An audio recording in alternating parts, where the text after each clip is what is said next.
Good afternoon, everyone. I'm Marian Bittler, and I'm a professor of economics and interim director of the Institute for Social Sciences, and I'm thrilled to welcome you to our second and final ISS Noon lecture winter quarter. These lectures illuminate the topical cutting-edge social sciences research taking place on our campus by offering faculty, and this year particularly new faculty to Davis, an opportunity to present their work to an interdisciplinary audience. This is just one of many events that we host or support, and if you want to know more about this, you can look at our website or get on our mailing list or look on the various other things that Ben keeps up to date. Presenting for us this afternoon is Assistant Professor of Economics, Diana Moreira. Having earned her PhD at Harvard, she joined our faculty in the fall. Lehman Fellow, who had previously worked at the World Bank. She specializes in development economics and its intersection with public and organizational economics. Specifically, she's interested in explaining differences in government effectiveness with an emphasis on developing economies. And she's going to present the lecture, Political Turnover, Bureaucratic Turnover, and the Quality of Public Services. Please join me in welcoming her. Thank you very much for the invitation. I will be presenting joint work with two colleagues of mine, Nick Tractari and Laura Trucco. So let's get started. So the motivation in this project comes from this idea that politicians are the ones making decisions about public goods, but at the end of the day, bureaucrats are implementing such decisions. Now, there's a lot of variation across countries in the extent that politicians control the assignment of bureaucrats. So you have cases such as Japan, where the prime minister appoints about a handful of bureaucrats when it comes to power. You have the case of the US, where the president appoints like 4,000 bureaucrats when it comes to power. And a case such as Brazil, where the president appoints 15,000 bureaucrats when it comes to power. Now, what is important here is not that Brazil is an outlier on this story. So there are several countries that have the same feature, where the politician influence a lot the assignment of bureaucrats. So this, I'm putting a list of countries which all have this feature, but also that spans like developing and developed countries. So a natural question that arises, given that bureaucrats are the ones implementing public services, is basically like what happens when a new political party or government comes to power? What happens to public services? What are the consequences for public services? There could be positive and negative consequences for replacing a large share of people that works in the government. So if it's a bureaucracy that is very entrenched, replacing a large share could be very helpful for improving public services. On the other hand, if you're replacing a large share of bureaucrats, this may harm the performance of the government. You may lose general or organization-specific human capital. So at a broad level, our research question is, in an environment where the bureaucracy is not shielded from the political process, how does political turnover affect the quality of public services? And we will ask this question in the setting of Brazil, which I have emphasized in the beginning. At the federal level, there is a lot of political influence over the assignment of bureaucrats, but this replicates at the state and at the municipal level. And we will zoom in into public municipal education, where the mayor has considerable discretion over the assignment of school personnel. So precisely we will ask, in an environment where the school personnel is not shielded from the political process, how does a change in the political party of Brazilian mayors impact the quality of public education? To overcome the issue that the determinants of education might be correlated with actual political turnover, we will implement a regression discontinuity design using close elections. And the idea here is that we'll be comparing two types of municipalities. So one municipality where the incumbent party barely stays in power, and another type of municipality where the incumbent party barely loses the election. So basically comparing these two type of municipalities, we will have three main findings. Okay, so the first finding is that political turnover reduces test score in about 0.08, 0.05 standard deviation units. So this magnitude is large for the education literature, so is around 1/3 of the most successful interventions in education. Second, we'll find, besides looking at what's going on in terms of an outcome in education, we also try to understand what's going on inside the schools. So we'll find that there is increasing the replacement rate of headmasters and teachers. And finally, we'll find that these two pieces of evidence are actually very much connected. So we will show that the negative effect on political turnover, on students' achievement, only happens in schools where the politicians control the assignment of bureaucrats, okay? Of school personnel, sorry.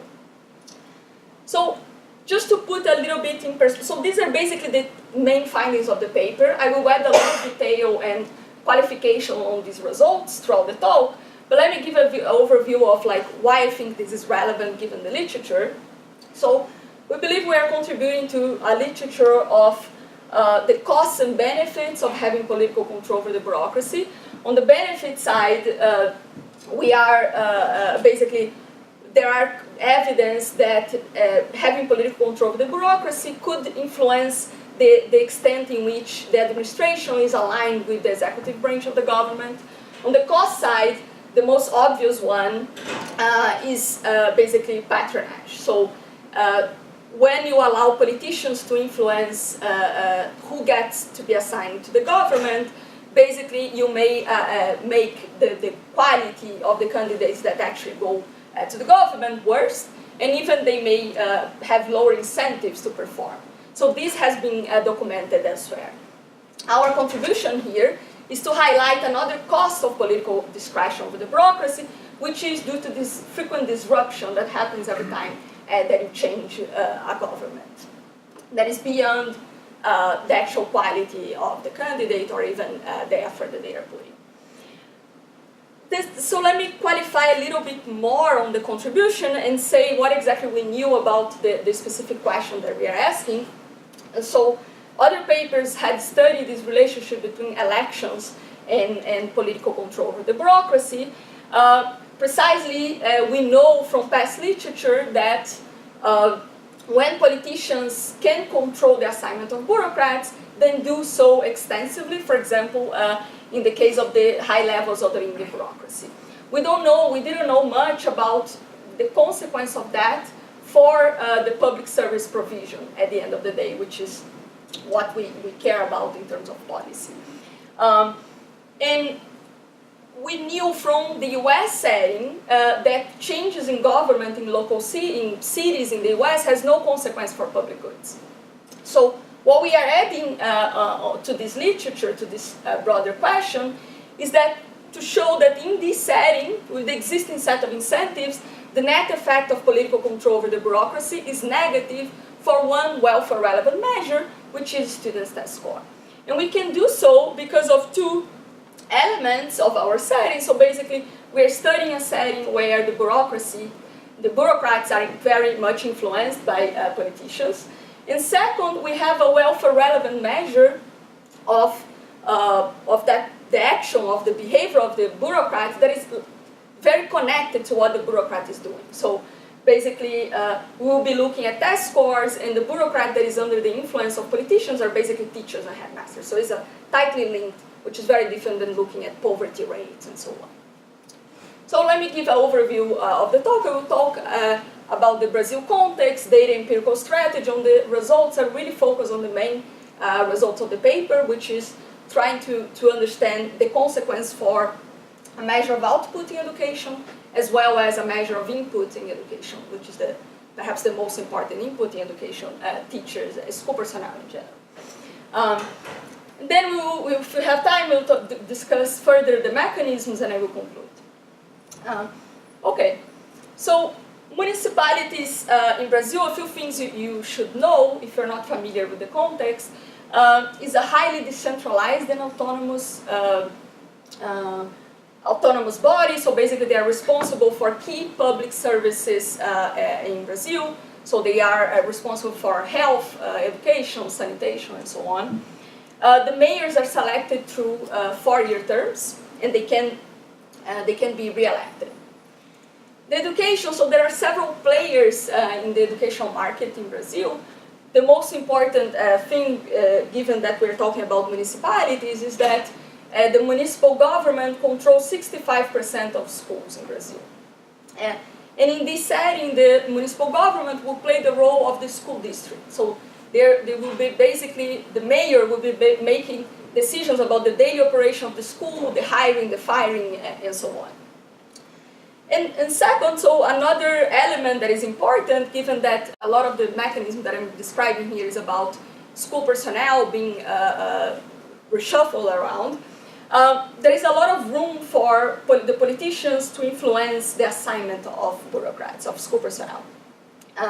So 1/3 of teachers are temporary teachers, contract teachers. And even the reminders of the teachers are basically tenured teachers, but they can be reshuffled around within the municipal government. So there are different schools within a school district, and they can be reshuffled around. On top of that, 60% of headmasters are actually politically appointed. There is also reasons, so there is not only room for the politician to influence the assignment, but there is also desirability of doing so. So these positions are politically desirable because the headmasters and the teachers are frequently interacting with parents, and this may influence vote. Second, the headmasters are making managerial decisions about the school, about the budget, and so on. So there are reasons for the mayor to want to control that position. So data and empirical strategy. I will be using 2 election cycles, so 2008 and 2012. But for the sake of clarification here, so let me just talk about the 2008, just to be clear what is the timeline exactly. So in October of 2008, there is elections in Brazil, so this happens throughout the country. All the municipalities have elections the same year, the same time. January 2009 of the following year, the mayor takes office, and then we'll be measuring outcomes throughout the following year. So 5 months after, we will assess dropout rate and teacher movements, which comes from the school census. Then 11 months after the mayor comes to power, we'll be looking at student standardized test scores, as well as a bunch of survey measures of teachers and headmasters. So the specification here, so to overcome, again, this issue that education, the determinants of education might be correlated with political turnover, because, for example, if you do a very poor job as a mayor, you may be kicked out of office, and then there will be this relationship between political turnover with the quality of education, which has nothing to do with the causal effect of political turnover on the quality of education.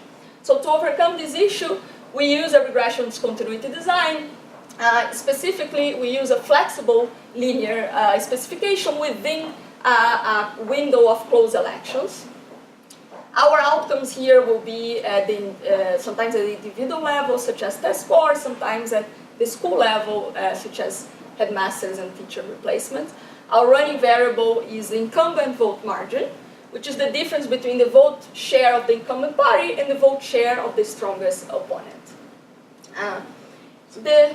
Yes. So are you thinking it's the party affiliation? So because the term limit, I'm thinking about the term limits. Yeah. So if a person of the same party takes over and wins that election, is there less turnover, or you examine that, or is it a function of the person? So person or party, I guess is my question. It's a person or party. So basically, the results are the same for person or party. Parties are complex elements in Brazil, so there are 20 parties in the Congress, and it's not just not two main parties that compete all the time. And what we find is that the results hold no matter if it's like party or the individual. If you do the same thing for an individual, we lose a little bit in terms of observations because of term limits and so on, and that's why we chose to do party. But yeah. Okay, so, and actually we run results trying to get at ideology. I will talk about that to say whether it's something about the party or not. And so basically, and we use the standard what is in this literature to define closed elections based on Catalonico, Catanaeo, Intituinique. to define the optimal bandwidth. On top of that, we also present results for two alternative fixed bandwidths that remains constant throughout the results, just to show that the results are not sensitive to this selection. So results. So the results I will focus on showing how political turnover affect a measure of output in education, which is students' achievement. Then I will try to understand what's going on in terms of the school, a very important input in education, which is the school personnel. And then I will try to document how exactly the number 2 is directly affecting students' achievement, right? So how school personnel is the mechanism through which student achievement is decreasing. Okay, so that's the first result and the most important result of the paper. So what we find, so let me spend a little bit more time in explaining what does this mean exactly. So in the y-axis is basically test scores, students' test score, 1 year after the mayor takes office.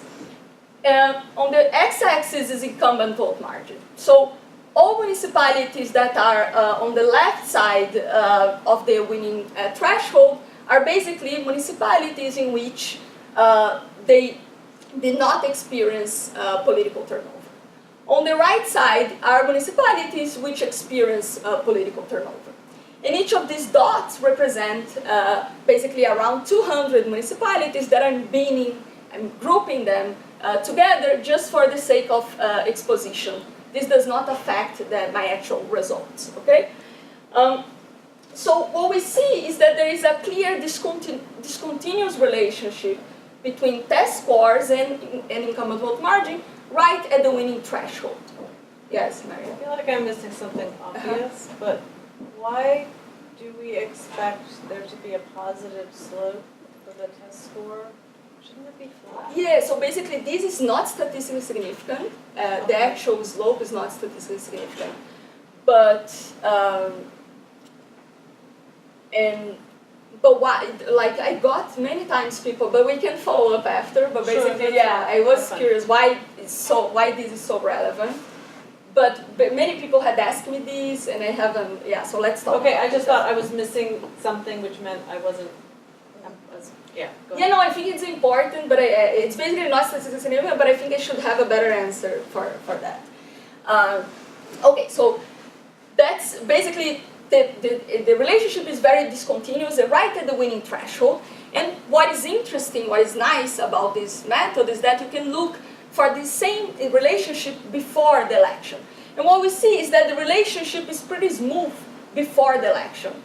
And in fact, in the paper, we go over all the determinants of education, a bunch of other covariates, and we show that the relationship is pretty smooth with incumbent vote margin at the winning threshold. So why are all your test scores negative? Is it something about areas that have close elections that have weaker students? Yeah, so we standardized based on basically on 2007 on the previous data, but basically municipal schools are worse than state schools, okay. And these are basically picking up these. So like on average, they are worse off. Yeah. So yes, in federal, so like state and federal schools. It's normalized on a national distribution, and then the schools where you have these municipal schools are just on average worse. Is that what you're saying? Of the municipal, they are on average worse, but they are also the most prevalent one. So, but they are on average worse. Yeah, they are on average worse. Okay, but not but not in general. It's not something specific with the RD. So it's basically a phenomenon throughout the municipal schools. Right. Yeah. Okay, so that's basically the main result. So what we find is this discontinuous relationship, and because before the election there was no discontinuous relation, we can attribute this jump, this discontinuity right at the winning threshold to the fact that there was a change in the government. And in fact, this magnitude is about 0.08 standard deviations.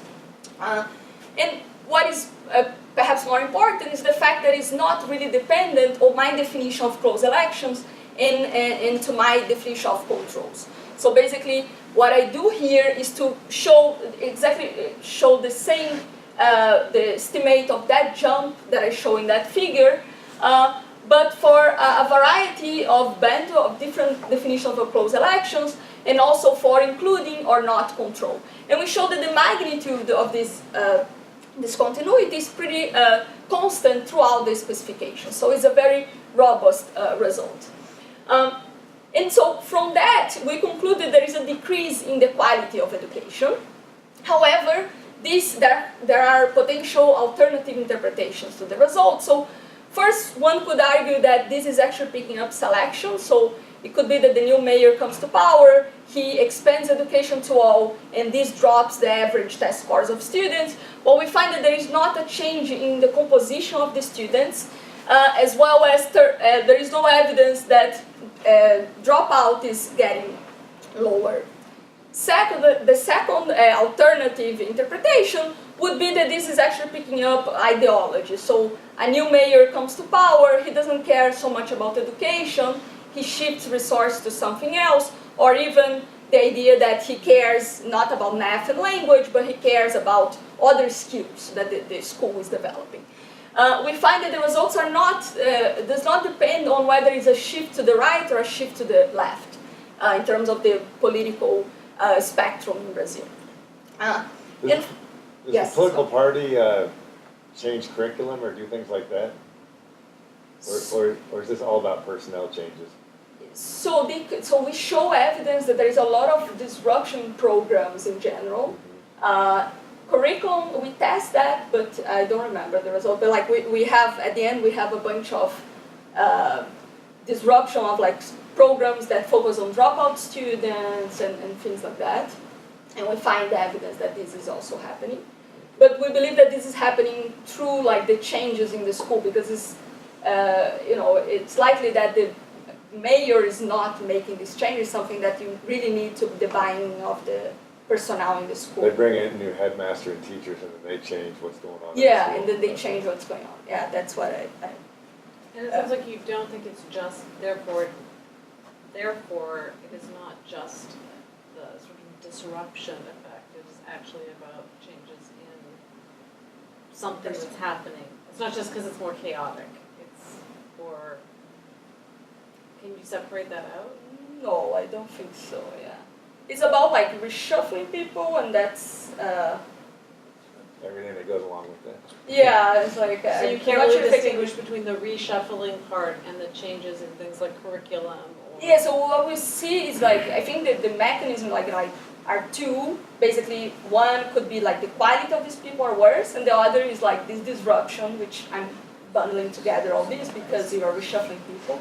But yeah, so that's all we can say. I'm not sure if we can say separate more than what we are doing so far. Yeah, Laura. Well, couldn't you sort of disentangle that with subsequent years? That if it's poorer quality people in the second or third year after the election, like the chaos should have settled down. So yeah, so basically this is basically the third element here that I'm talking. So what we find, so one potential explanation is that these guys are changing everything, but these changes are for the good, right? At the end of the day, you are putting this municipality in a better trajectory. Is it happening or not? So basically what we find is that this result persists not only after 1 year, but after 3 years and after 5 years, these negative results are still there. So if he's trying to do something good, he's not managing to deliver even after at the end of his term, which is 4 years. So it's not something that is going back to the previous one. To a better path, right? And so, okay, so there is this decrease in quality of education, so let's try to understand what's going on in terms of the school. So what we find is that there is a huge increase in the replacement rate of headmasters. So there is an increase in 28 percentage points, the likelihood that the headmaster is replaced. Likewise for teachers, so there is an increase in 11 percentage points, the chances that a new teacher comes to the school. And likewise, a new teacher leaves the school. So it's like on net, they are leaving the same number of teachers in the schools. And finally, we also find that it's not only the case that there are a lot of reshuffling happening, but these seem consistent, the pattern in terms of the reshuffling is consistent with political motives. So precisely what we find is that party turnover induced headmaster turnover, primarily in schools where there is politically appointed headmasters. And second, is also consistent with politicians trading off like benefits and costs of reshuffling people, of replacing headmasters and teachers. So there is evidence from previous papers that find that low-income voters in Brazil do not prioritize investments in education. So if that's the case, when disruption in education is not so costly, because voters perhaps don't care so much, is it the case that we find greater effects of reshuffling people? So that's exactly what we find. So what we find is that in municipalities, in low-income municipalities, the size of these replacements of people is 3 times larger than in high-income municipalities. Well, not high-income, I mean median, below median, and above median, okay? And this effect also happens for teachers, so for headmasters and for teachers. So both of them are being more replaced in such settings. So overall, that's basically what we document in terms of the outcome. So let me, Did the test score effects mirror those differences in effects by income? So do you see bigger test score No, effects? so basically no. So basically, this effect we find 3 times larger for this mechanism, but we don't find for the outcome. We believe that this, for the test scores, we believe there is a bit of a ceiling effect that is like the worst schools are so bad that you cannot go cannot decrease so much test scores, but it's unclear, yeah, the fact that I don't find statistics. Yeah. Could it also be, though, that low-income Brazilian communities, clientelism, those kind of patronage systems are much more nefarious, and so it's not so much that voters won't, you don't have to pay for a lower investment in education, it's just that the system works differently in lower and higher income communities. Yeah, perhaps what you're saying is also, it's not only about the cost, but it's about the benefit, right? So in those communities, giving a position to a poor guy creates much more benefit to the politician than otherwise in another type of community. Mm-hmm. So it's not only about the voters not caring about education, but it's also about the demand for these positions in those places. Right, and this is sort of cultural norm too. Yeah. So I think it's both of them are going the same direction. Okay. So then the next step is to try to link that. So political turnover could affect students' test score because of other things that could be happening in the government. So we think that this is very much connected to the idea that politicians are actually interfering with the positions. So how can we do that? So for doing that, for connecting the politicians' influence on the assignment, actually explaining students' test score, we try to look for a set of schools in which politicians do not control the assignment of school personnel. And in Brazil, on top of municipal schools, we have state, federal, and private schools. And then what we do is to try to look at what happens to those other schools when a new government comes to power. So what we see is that, so the first figure is exactly what I had shown before. There is an increase in headmasters' replacement in municipal schools. If you look at state schools, there is no impact on state schools in terms of how many headmasters get replaced when a new mayor comes to power. Likewise, if you look at share of teachers, again, so there is no discontinuity at non-municipal schools for the case of teachers. There is a little bit of a jump there, which is not statistically significant, but we believe that this is still consistent with the idea that they are part of the same market, and basically, if these teachers are leaving municipal schools, they should go somewhere, and they might be going to other non-municipal schools in the same municipality. And finally, we look at test scores, and we find that there is a decrease in test score in municipal schools, but not so much happening in non-municipal schools. So basically, the jump is statistically non-significant, and it's basically suggests that in places where there is not a reshuffling of people, there is no consequence for test scores. right? So it provides suggestive evidence that political turnover is affecting students' test score to this disruption that you are observing in schools. But there could be alternative interpretations. So when the government comes to power, it could be changing other elements that may matter for education. For example, there could be changes in resources. We find a result that is quite interesting, that is actually, if anything, when a new government comes to power, he starts spending more in education. So these folks that are deteriorating education, they are spending more in education for the first year, and then this effect levels off. So there is an increase in the budget, and this levels off, likely because if you are replacing personnel, there are costs associated with it, and this is increasing the resources that goes to education. So it's not just picking up reallocation of resources that results into a decrease in the quality. So in the paper, we also, I don't know how much I have left. I have a little while, okay. I guess it depends on how many questions and answers we want to have after, but go ahead. I see, yeah.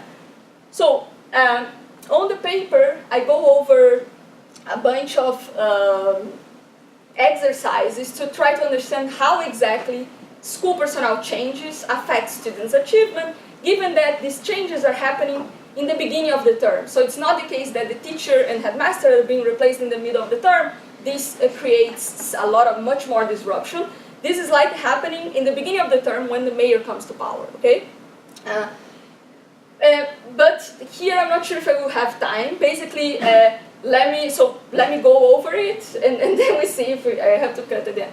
But basically, so what we find is that school personnel attributes are reduced. So you are replacing people, but you are in a market where you have supply constraints. You don't find the best teacher with the right requirements and so on. So there are negative consequences for the quality of the teachers, so and the quality of headmasters. So they are less experienced and less educated, and teachers are less educated.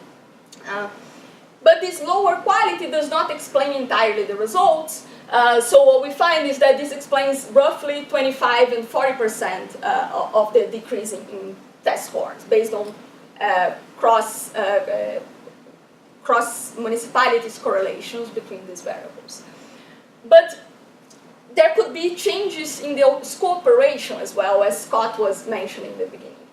So there are previous literature that documents that changes of school personnel could have consequences for the quality of education, even besides the quality of the personnel itself. It could reduce school-specific human capital, disrupt school programs, lessen teacher collaboration, and so on. When the students take the standardized exam, they also answer a bunch of questions. The headmaster answer, the teacher answer, and we use this survey basically to document what's going on in the schools accordingly to these criteria. So basically, we look at a bunch of outcomes. The results here are weaker than the overall results that we find in the paper. But basically, what we find is that there is some evidence of programs that are no longer operating, some teacher training that is no longer happening, and so on. So there is a deterioration in the school operation as reported by headmasters. Likewise, the same thing for teachers. And there is some weak evidence that the relationship between teachers and headmasters are also going in this direction of decreasing the quality of this relationship and being less collaborative, the environment. That's basically what we find in terms of on top of the quality, what other elements are changing in the school once you change personnel. Can you go back a second? Yes. What's the, I was looking at the curriculum. Mm-hmm. Curriculum exists. This is basically the teacher saying we have a curriculum? This is basically, yeah, because some schools may not have, the teacher may have total freedom to decide. The national government now is trying to impose a curriculum, a national curriculum, and is a huge mess. But basically, yeah, so there are a lot of freedom for the schools to decide what they want to do. And what's curriculum together mean? Whether the teacher participates in the process of deciding the curriculum. Okay. or is like that top down. We don't see this is not dependent on the party that comes into power, right? This is regardless of party. So these results I'm not sure, but basically like the test scores and the reshuffling of people is not dependent on that. Yeah. But do you think if you looked at the sort of wave of the PT coming in and taking over municipal governments, where there was a lot more investment in education, you might see different results for a different period? Because the period that you're looking at was kind of a, not But a I'm period looking that two we had. periods. Yeah, I'm looking at 2 election cycles. Uh-huh. But like if you looked at the 2002 or like late 90s election cycles, I wonder if you'd see something different. Yeah, so basically that's why I started this project actually. I thought that it was all about PT, but then it turns out that it's not. It's like if I do just by PT, like, heterogeneous analysis by PT, which is like the leftist party in Brazil, basically we don't find the result that is different. Interesting. But yes, perhaps look at in other election cycles, this could be different, but like we don't find it. Old school PT. The data that we have so far doesn't suggest this. Yeah. Okay, so just to conclude, so what we find here is that when the mayor changes in Brazil, students' achievement is reduced, school personnel is decreased, and are replaced, and evidence suggests that students' achievement decreased because of the politically disruption in the choice of school personnel. Okay, so overall we conclude that in an environment where the bureaucracy is not shielded from the political process, political turnover can adversely affect the quality of public service by disrupting the service delivery. Of course, there are several open questions that I couldn't answer here, so let me talk a little bit about what I'm planning to do next. So under the existing set of incentives, so I'm presenting the net, so our results is like the net effect of political control over the bureaucracy in this environment with the existing set of incentives in Brazil. But it's likely the case that it's not always bad to have political control over the bureaucracy, right? So in fact, my prior was actually the opposite, that we actually need more flexibility than less flexibility. That's what motivated me to look at that. However, we could think that in places where the politicians have greater incentives to perform, this could be different. And that's exactly what I'm trying to look at. So trying to understand, in certain areas in Brazil, there are greater incentives to perform because the tax code is related to the performance of the politician in primary school. And therefore, is it different, the results that I find, or not? And second, how exactly policymakers are exerting political control in hiring. So where exactly are the politicians sourcing these teachers and headmasters? Where are they coming from, and so on? These, I think, are all very important questions that I can address with the existing data set that I'm using, but I'm expanding to look at employer-employee match data, which allows me to follow the individual across time and understand better where exactly are they coming from and their qualifications and misalignment between like occupation and so on. So that's basically it. Yeah. Yes? So you mentioned this persistence effect that I'm curious about, the effect persists over 3 to 5 years. That's all within the same election cycle, right? Within the same term? So 5 years is outside, yeah. Oh, 5 is outside. 5 is outside, yeah. So but I'm wondering what that looks like. Is that just this initial disturbance partly through? Or is there some sort of cumulative effect? Or So basically what the result is about, like the new cohort of 4th graders 5 years down the road, okay? The magnitude is exactly the same, but I can show you here, but basically the results are, statistically they are exactly the same as the initial bump that you created. so So there's it's, no additional effect? there is no additional effect, yeah. I was wondering actually In fact, it's like it goes a little bit, improves a little bit, but like statistically it's the same, and the magnitude of the improvement is not relevant. I was actually surprised, like, why don't you use the between year differences? That seems to be your hypothesis more about differences. that. 20-year differences? Yeah, so like the pre-election, the post-election minus pre-election results test scores would seem more like directly just near the public. So I'm using I'm controlling for baseline test scores. Yeah, I'm controlling for baseline test scores.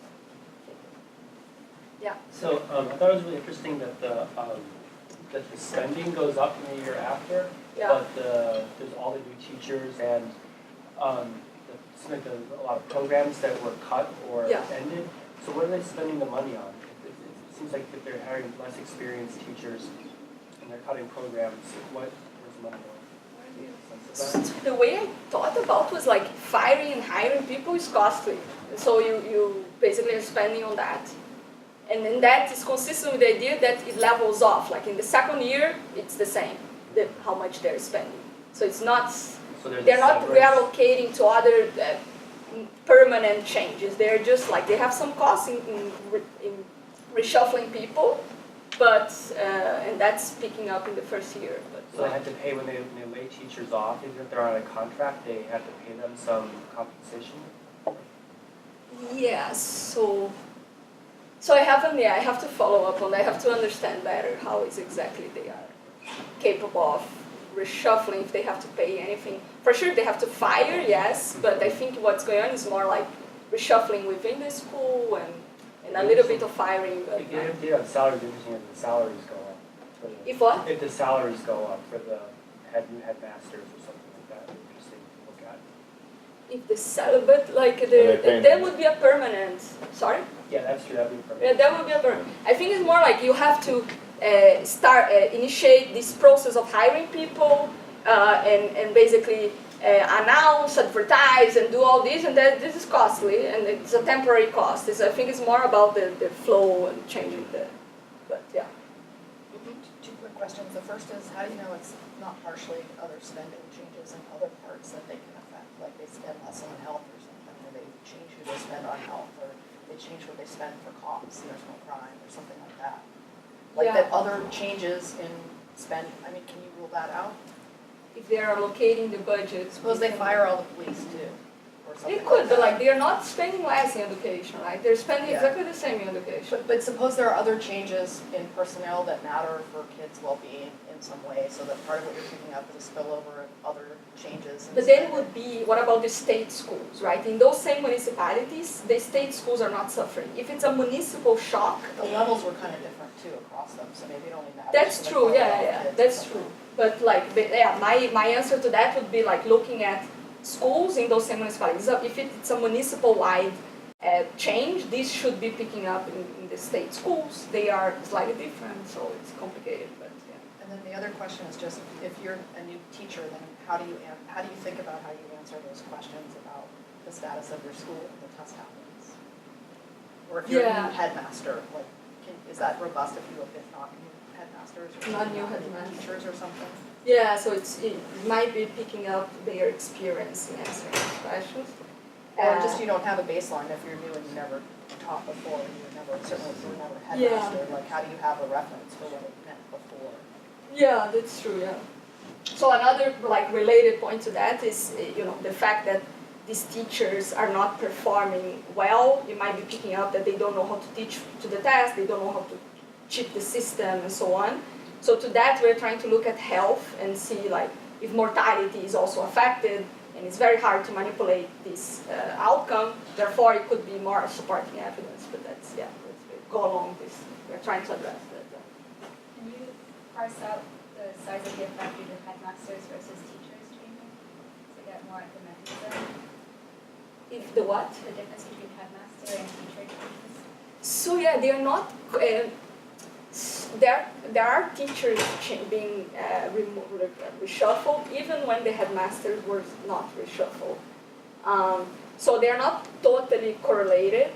They are related, but it's not a one-to-one relationship. But there are teachers being reshuffled even when the headmaster was not reshuffled. So you should be able to get an estimate of the effect of changing a headmaster versus changing a teacher on student performance. But they are all endogenous, right? I think it's a little complicated to put the headmaster as a control in the regression.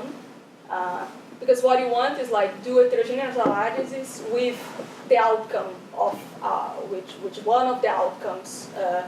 And this I think is complicated because it will be, I'm not sure how to interpret the coefficient associated with that. But yeah, we have tried to include these in the regression. So basically if we, for example, we run exactly our main specification, how political turnover affects students' test score, and we put headmaster as a control. This collapses a little bit the coefficient, but doesn't drop totally. So political turnover still affects students' test score, even if I control for how many headmasters were removed, basically. So it doesn't absorb entirely the impact of political turnover, and we think it's consistent with the idea that it's not only reshuffling headmaster, it's about like the quality of the teachers, the fact that you are changing what these teachers are doing in classroom and so on. So only including the headmaster doesn't get all the variation. I think it's the closest that we think to what you're saying. Yeah. Am I right to say that you're working on this with people from Airbnb and Amazon? Yes. I'm just curious to know what those companies, what their interest is in this particular research. So they were colleagues of mine in grad school, okay. and they end up in Airbnb, Amazon. So that's the current affiliation, but they're not basically still kind of working because of Amazon and Airbnb. Yeah. That would be a weird interest, but yeah. Yeah. So I'm thinking about this positive slope on the left-hand side. Yeah. And like how close are these close elections in the broader support of elections? Because like very entrenched parties are also probably bad for student performance. And so like if it's really, really close to the bandwidth, maybe this isn't relevant, but as you get further and further towards entrenched parties, I would expect lower performance. So the closest that we can do related to that is basically looking at whether, so focus only on the last election cycle that we have, the 2012, and try to understand if there was a change in 28, what happens in 2012? Like, if you had replaced people, is the effect larger or smaller? In that case, doing heterogeneous analysis by whether there was political turnover in 2008, we don't find any differential effect by that. So it's statistically the same. So it's not. But my attempt to look at places where the incentives for politicians is different is exactly to understand a little bit like what happens in a setting that is different than this exactly close election that I'm looking at, and this may speak to places that turnover either never happens or always happen, and so it's a little bit different than the RD sample. Yeah. Have you looked at kid turnover, like kids transferring, just to make sure it's not a composition? Yeah. There's political turnover, so then kids are more I likely. could look at that, yeah. So I haven't checked. You mean if they are moving from municipal schools to other schools, to state schools? I would just, switching schools, things like that. Yeah. So we haven't looked at that, and we have this data. Yeah, I can look at that. It doesn't, the test scores of state schools are not increasing, so it doesn't seem that it's like picking up in the local state schools, but they could be transferring. I think it's still interesting, even through documents, whether parents are responding. Any move by a kid usually would be a disruption effect, so it'd just be another look at. I see another channel through how, I don't no longer have this colleague of mine that I used to study together. So It's just another thing to look at, potential mechanism that's going on of driving these results, or I doubt it. You could look at you did the prior test scores. Is it the same sample of kids, or is it this different cohort of So kids? it's a different cohort. Yeah, we unfortunately cannot follow the same. So you only have scores in 4th grade? Yeah. So 4th grade, every 4th grade, fourth, and the results is exactly the same for 8th grade. And basically that's I look at both. Are you saying you can't look at selection? Maybe I missed. No, I look at selection. I did what I could, which is basically looking at the characteristics of the cohort after the election and seeing is the characteristics of this cohort similar than the before election. And then basically with a bunch of like information about the family and Maybe you could do- income and so on, but this it's not getting at the test scores of those students, right? Which is would be the idea. Maybe you could take all the X's and do take the previous cohort where you find no effects and predict the test scores of the next group, and then see if that looks any different. Does that make sense? I'm not sure if I got it. But like getting the axis, like the bunch I'll talk covariance. to you after. Yeah, okay. Thanks. Last question. Do you have data on whether headmasters who are displaced or then reappointed, like whether they've been through a cycle of? Through a cycle, yeah. So headmasters, all we can say is whether they left or they entered. We cannot follow these headmasters. Teachers, we can do a little bit more, but we believe that this employer-employee data would allow us to get a much better picture of exactly the cycle. What is the path, the career path of these guys, and saying a more complete story than what we are doing right now. Thank you very much. Thank you.